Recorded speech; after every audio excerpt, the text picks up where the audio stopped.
Well, what a year. Good morning, everybody. Thank you very much indeed for coming to the annual Sport Resolution Conference in association with Winston and Strawn.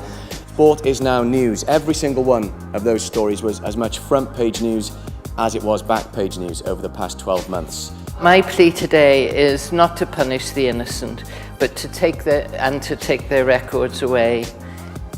Get after the cheats.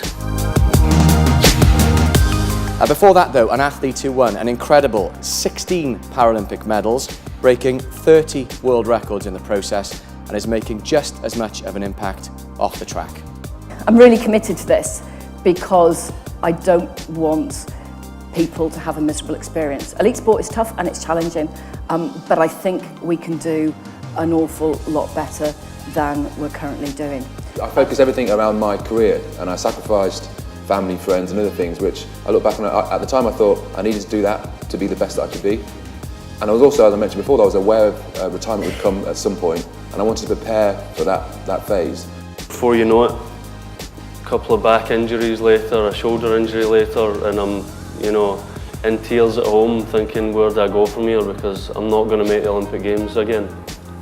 If you don't win this medal, then UK sport funding gets cut. Or there's always a domino effect of this pressure. So you just do it, That's part of it. You just accept it. And you accept it. Accept it, yeah. Now, not all of the studies agree that there is an effect on endurance performance for TDCS, but I think the balance of evidence here suggests that it is, and it is actually an ergogenic technique that improves performance. My first Tour de France was a couple months later. 1997, there was 210 starters in the tour. I'd be surprised if 5 were clean.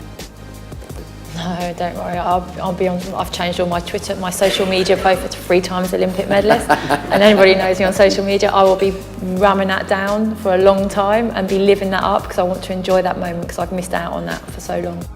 The testing is getting better. The testing is getting more frequent.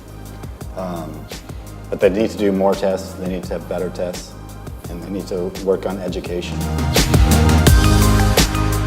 It's very troubling to think that people are being screened under a regulation based on their physical appearance. So I was listening to what Sylvia was saying, and I actually find it very appalling, the fact that we can use the way somebody looks to determine whether they are a man or a woman. Historically, sport is extremely male-dominated, and therefore the biases within our society about sport are all lean towards the male side. There is no explanation for this other than sexism.